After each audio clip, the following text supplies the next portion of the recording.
Good morning. It is the holiday season again. Besides deciding where to go or who's doing the cooking, the picture is more complicated than what was portrayed in the Norman Rockwell's painting of a Thanksgiving feast. During the holiday season, if we don't have any family, we may feel a little lonely.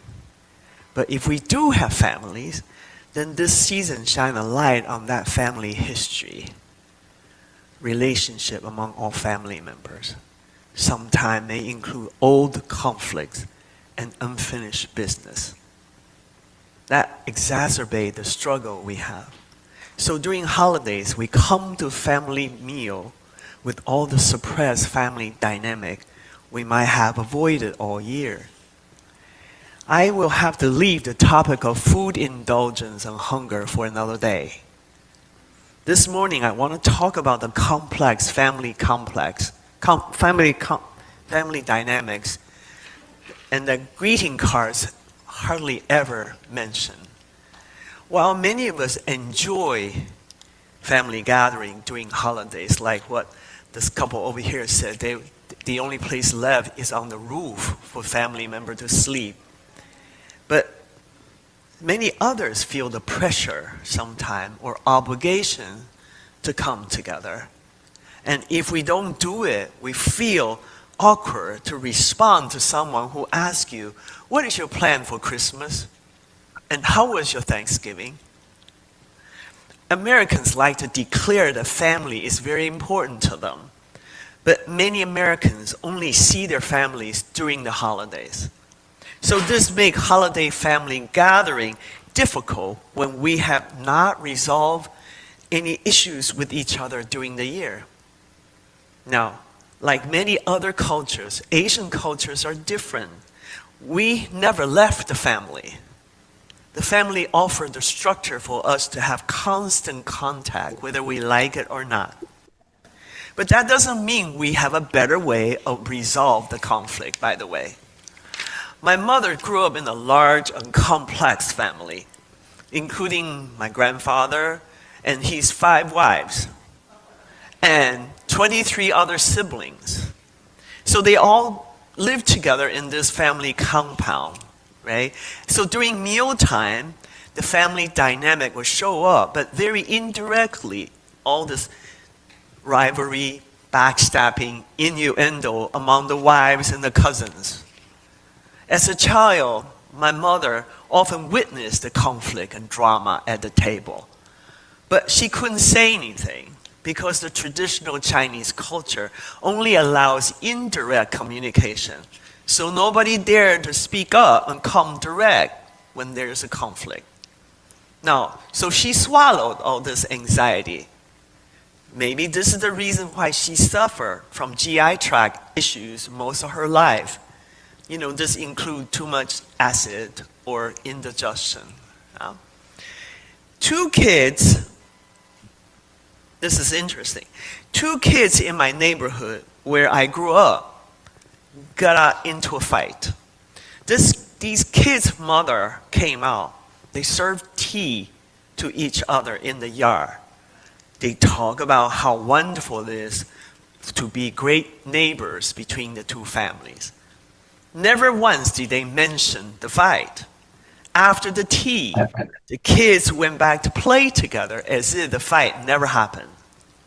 Now, my culture taught us to choose peace before truth because collective harmony is much more important than individual justice. This requires a lot of work on individuals to practice forgiveness, tolerance, and compassion. Of course, but when this work becomes too hard, then we choose to avoid and stay silent. I realize that regardless culture, most people tend to choose not to be direct when it comes to conflict in the family. Now, why is it so difficult to deal with conflict with people who are blood related? Perhaps because we know that once the mirror is broken, it is very hard to mend. The pain and the heartbreak are deeper because deep inside ourselves we know we're hurting one of our own. We cannot tolerate this pain. Although we didn't choose the people in our blood family, they are part of us. And we are connected forever. If we cut off contact, it's like cutting off an arm and a leg. But sometimes silence in the family keeps the pain alive. Abuse, trauma, violence are some of the family secrets. In the current political climate, we also have deepening divide of worldview that silences the family.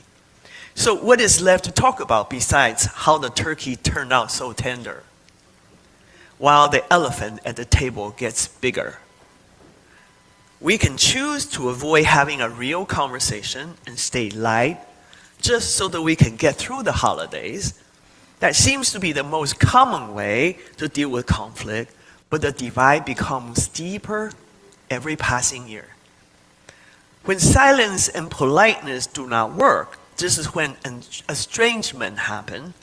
Research shows that 25% Americans claim that they have estrangement with at least one of their family members. Now, we Asians do not have such a choice because our culture wouldn't allow it. There are a lot of reasons for estrangement, from politics, abuse, divorce, or to intergenerational trauma. Even when someone comes from a loving family, they might still attribute their family origin to all their own problems.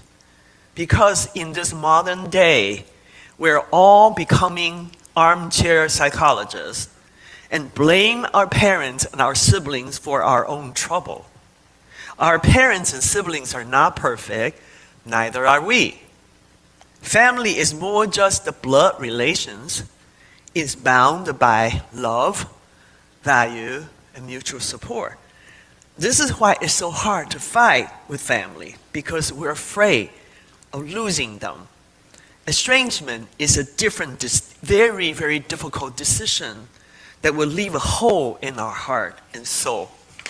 During holidays, that just make us more lonely and depressed, especially when our parents or we are getting older.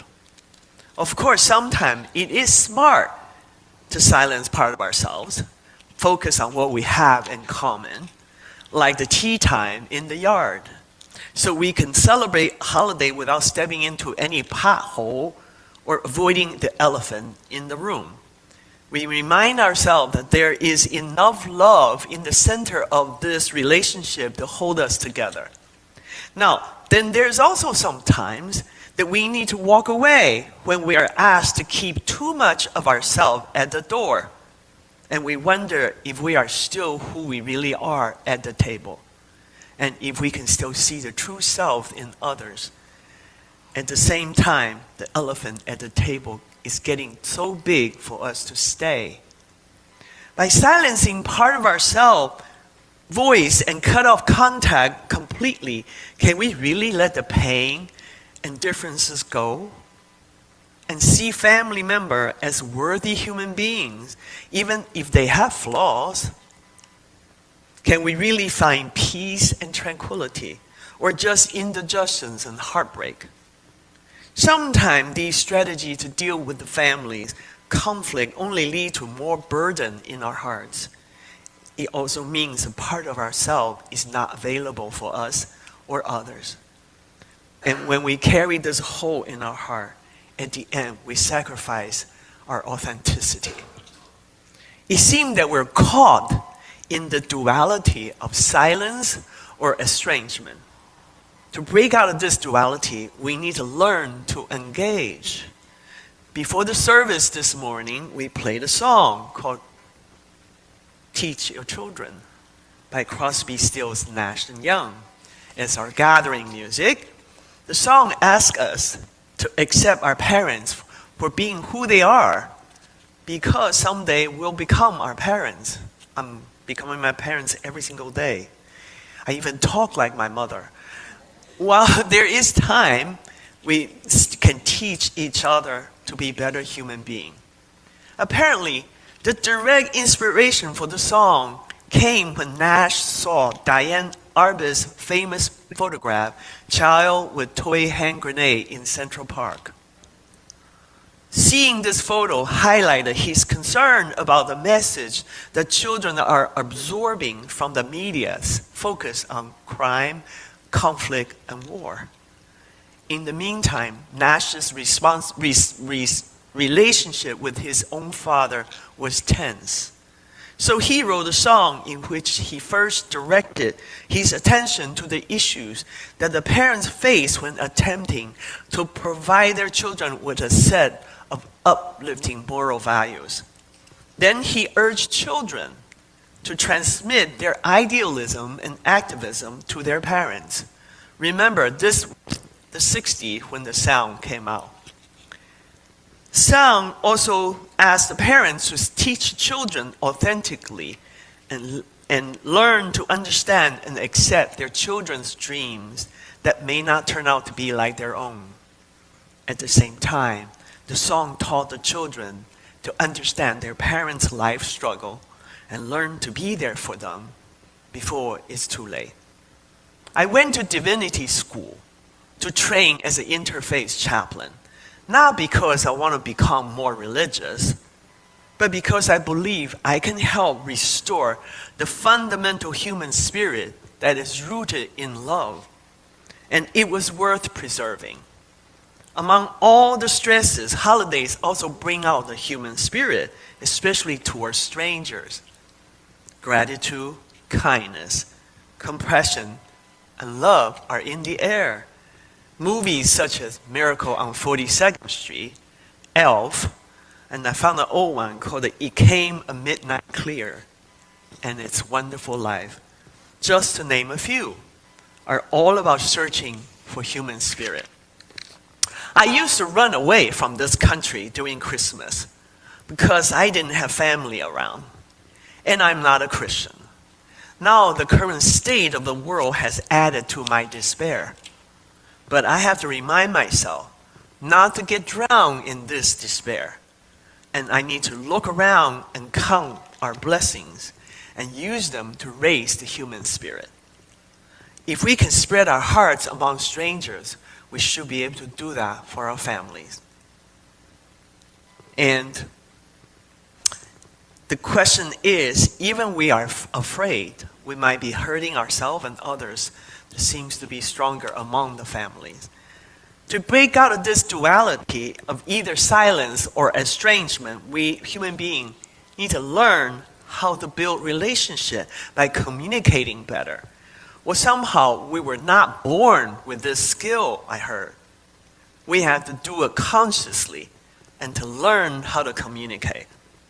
But first we need to ask ourselves, why do we want to communicate? Is it to understand, to be understood, or is it to advocate our points of view and try to change other people's mind? I believe that it is better for us to first learn to listen with empathy without preparing to debate or to do battle. Now, the most fundamental Buddhist practice is curiosity. Curiosity leads to understanding without judgment. Now, understanding leads to forgiveness and compassion. These are the two ingredients, key ingredients of love. Our mission is to seek out and find out that 1 ounce of human decency at the dinner table for us to engage in and build genuine relationship and make room for growth. When you use covenant to practice our 8 principles, we were looking at it on the screen, right? But we need to do that more than just carry them as a badge. We need to use every waking moment to really practice this and demonstrate that so that we can really make it become reality, right? So let us review some of these 8 principles. Before we can put the first principle to practice, we must ask ourselves if we believe in the inherent worth and dignity of everyone. This always gets to me. There are certain people in this country that I cannot say that they're worthy, but I have to practice this. This turns out to be the toughest one. The second and the third principles ask us to uphold justice, equity, compassion, and human relations, and accept each other's way to seek spiritual growth. The challenge is for everyone to accept everyone, even though their differences make our blood boil sometimes. The fourth principle helps us make room for free and responsible search for truth and meaning. That just means the way other people find meaning may not be the way we are. We need to face this challenge. The seventh principle emphasizes the interdependent web of all existence. This means when we reject others, we reject part of ourselves. Life is very, very short. Buddhism teaches the concept of impermanence. It's up to us to decide to focus on what is most precious in ourselves and the people around us. We should seize the moment to rebuild the bridge, to reconcile the differences, and to say what is unsaid, so that we don't carry these unfinished business into other relationships or regrets at the time when we're going to leave this world. Now, let us look at the congregation as a family. How is it similar to our blood family? What keeps our congregation together as a family? Is there enough love at the center of this relationship to hold us together? Now, what conversation have we avoided having but need to have? Then we should look at the larger world that we're part of. This is a critical moment for us UUs to practice all our principles to do what we're called to do, to keep this world together as one human family. Before I finish, I would like to encourage you to acknowledge your personal feelings of anxiety, depressed feelings, and during this holiday time. Recognize the triggers that cause you grief, loneliness, and pain. Take small steps to nurture your inner child. Choose to be with people who love you. Focus on positive aspects of your life. With enough resources built up in yourself, you can then be available to others who are also suffering. Set small goals to build bridges with people who are very different from you. During this holiday season, be the light for yourself and others. Namaste. Amen. Blessed be.